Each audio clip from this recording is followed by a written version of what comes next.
পাচ্ছেন সহায়তা কেন্দ্র রয়েছে, যে পুলিশ সহায়তা কেন্দ্র, সেই সহায়তা কেন্দ্রে সাধারণ মানুষ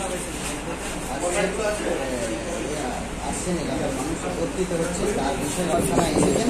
আমরা সেইটা দেখানোর চেষ্টা করছি এবং বহু যারা সহায়তা কেন্দ্রে এসেছেন দেখানোর চেষ্টা করছি। মহিলা এসেছেন, এলাকার মানুষ একত্রিত হচ্ছে, পাশাপাশি আরও যারা রয়েছেন দেখানোর চেষ্টা করবেন। এনারাও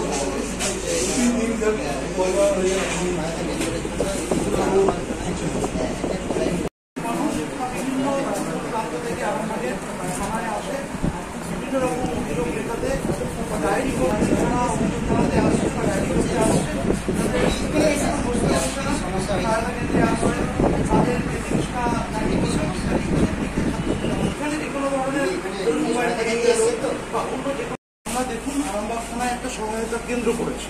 এই সহায়তা কেন্দ্রের উদ্দেশ্যটা কি? উদ্দেশ্যটা হলো, দেখবেন যে আমাদের আরামবাগ শহরে বা গ্রাম থেকে প্রচুর লোকজন আসে, যাদের কারো মোবাইল হারিয়ে গেছে, কারো হয়তো ব্যাংকের পাসবই হারিয়ে গেছে, কারো সিম কার্ড হারিয়ে গেছে, বা আরো অনেক কিছু হারিয়ে গেছে। তখন তারা যখন অভিযোগ জানাতে আসে, তখন ওরা বিভিন্ন জায়গায় ঘোরে যে আমাকে এটা একটু লিখে দিন। হ্যাঁ, অনেকে আবার এর জন্য অন্যায় দাবিও করে, টাকা পয়সাও চায়। তো আমরা করেছি কি, এই এদের যাতে আর কোথাও না যেতে হয়, এরা এই সহায়তা কেন্দ্রে আসবে সোজা।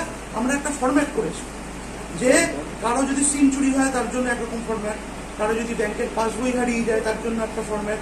এই ফরম্যাট ওরা দেখলে ওখানে শুধু আসবে, এসে বসিয়ে দিয়ে, মানে যে যে জিনিসগুলো আছে সেগুলো বসিয়ে দিয়ে জমা দিয়ে দেবে। তাতে কোথাও ঘুরতেও হবে না, কিচ্ছু করতে হবে না, এবং উইদিন 5 মিনিটে আমরা তার অভিযোগটা নিয়ে নিতে পারবো।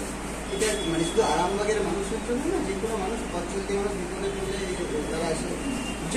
যে কোনো পথ চলতি মানুষ, আমরা এটা আরামবাগ থানা এলাকায় যে কোনো পথ চলতি মানুষ বা যারই কোনো কিছু হারিয়ে যাক, এখানে এসে ডায়েরি করার জন্য যেটা ফিল আপ করতে হয়, একটি দরখাস্ত করতে হয়, সেই দরখাস্তটাই আমরা এখানে একটা ফরম্যাট আকারে করেছি। তো আমরা এটা আগামী দিনে হুগলি জেলার অন্যান্য থানাতেও এই সেম ব্যবস্থা করার চেষ্টা করছি, যাতে আমাদের গরিব লোকজন যারা অনেক দূর দূর থেকে এসে অনেকক্ষণ থানা যেতে বসতে না হয়, বা পথ চলতি মানুষ খুব সহজেই এসে অভিযোগপত্র জমা দিতে পারে, সেটার জন্যই এটা করা। যে সহায়তা কেন্দ্রে বিভিন্ন থানাতেও বিভিন্ন রকম দুর্ঘটনা বা ঘটনাকে রুখতে যে এই উদ্যোগ, কিন্তু এই উদ্যোগে মানে কতক্ষণ থেকে সহায়তা কেন্দ্রটা খোলা থাকে? 24 ঘন্টা না? 24 ঘন্টাই খোলা থাকে। আমাদের থানা যেহেতু 24 ঘন্টাই কাজ করে, সেহেতু আমাদের এই অভিযোগ যেটা আমাদের সহায়তা কেন্দ্র আছে, 24 ঘন্টায় এটা খোলা থাকবে। এবং সবসময় এখানে একজন লোক, আমাদের পুলিশের একজন লোক এখানে থাকবে, যে তাকে সাহায্য করার জন্য সবসময় উপস্থিত থাকবে।